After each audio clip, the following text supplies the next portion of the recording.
Good morning, darlings. Welcome to Morning Joan, the only podcast where the tea is always piping hot and the gossip is always juicy. I'm your host, Joan, and I'm so glad you're joining me today. Now, let's get into it. You know I love a good story about old Hollywood, and today we've got a real treat for you. Imagine a cinema where the likes of Quentin Tarantino, Shirley Bassey, and Willem Dafoe just pop in off the street to catch a flick. Sounds like a fantasy, right? Well, it's not. It's the Glasgow Film Theatre, and our guest today is Angela, the lovely lady who's been running the show there for years. Angela's got stories, honey. She's met them all, from Tarantino when he was just a young thing promoting Reservoir Dogs to Sean Connery, who probably still looks dashing even in his older age. And let me tell you, she's got the tea on all of them. So Angela, darlings, has been working at the GFD for years, and she's seen it all. From manually stamping tickets to dealing with diva behavior from some of Hollywood's biggest stars. But she's also had the pleasure of watching young directors come in and showcase their work, like Tarantino, who went on to become a household name. And can we talk about the cinema itself? It's an art house cinema that's been around for 85 years and it's still going strong. They've got special screenings for people with dementia and children with autism, which is just wonderful. And Angela's proud of the charitable work they do. Now, I know what you're thinking. What about the challenges? Well, let's just say that not all of the guests were as lovely as Tarantino. There was one actor who shall remain nameless, but he starred in a massive 70s blockbuster, and let's just say he was a bit of a handful. But despite all the chaos, Angela's memories are mostly sweet. She's helped organize weddings at the cinema, including one with a Wes Anderson theme. How quirky is that? And she's seen the impact the cinema has on people's lives, which is just beautiful. So, that's our story for today, folks. A lovely chat with Angela about her time at the Glasgow Film Theatre. We'll be right back with more tea on Morning Joan. Stay tuned.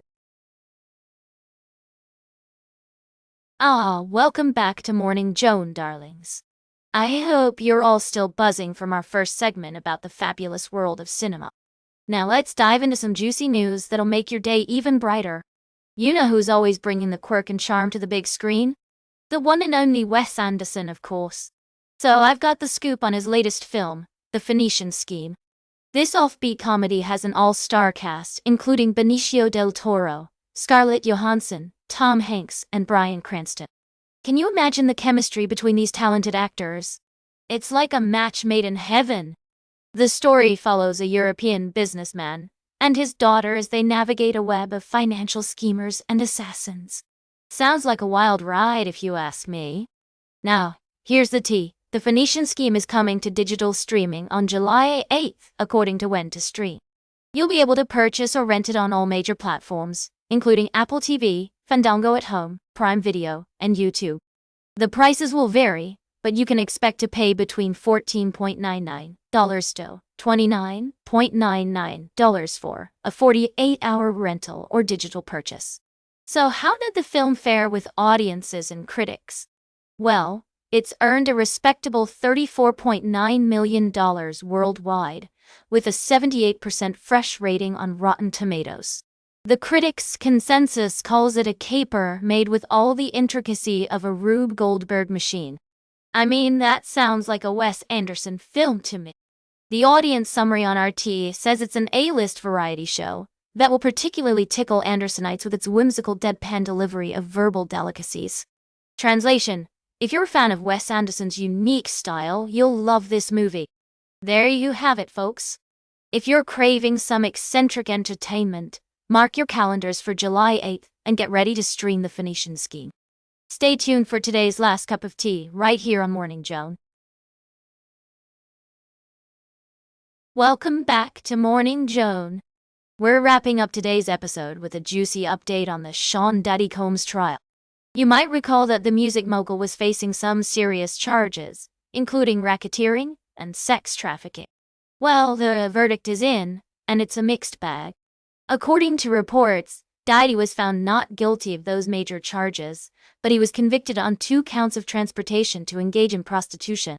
Yes, you heard that right. The jury believed that Diddy did indeed transport 2 women, his ex-girlfriends, Cassie Ventura, and a woman known as Jane, to places where they would participate in sex acts and prostitution. Now, I know some of you might be thinking, but, Joan, what about all the testimony from those women? Didn't they say they were coerced and abused by Diddy? And to that, I say, yes, they did. Cassie Ventura took the stand and shared some truly harrowing details about her relationship with Diddy, including allegations of physical abuse and emotional manipulation. And then there was Jane, who testified that she felt pressured into participating in sexual acts with male escorts while Diddy watched. She also said that Diddy used his employees to procure drugs for these encounters, which the prosecution argued was evidence of racketeering. But despite all this, the jury ultimately decided that Diddy's actions didn't quite rise to the level of sex trafficking or racketeering.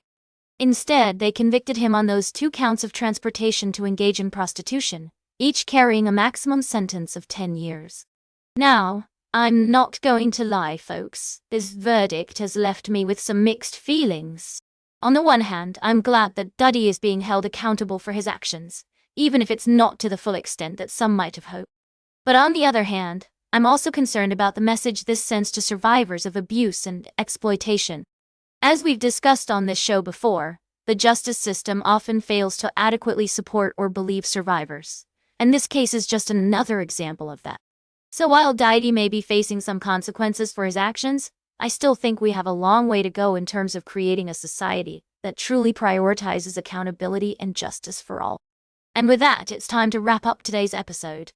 Thanks for tuning in to Morning Joan, everyone. If you want to stay up to date on all the latest news and commentary, be sure to that's all for today's Morning Joan. Remember to like, share, and subscribe. And until next time, stay fabulous.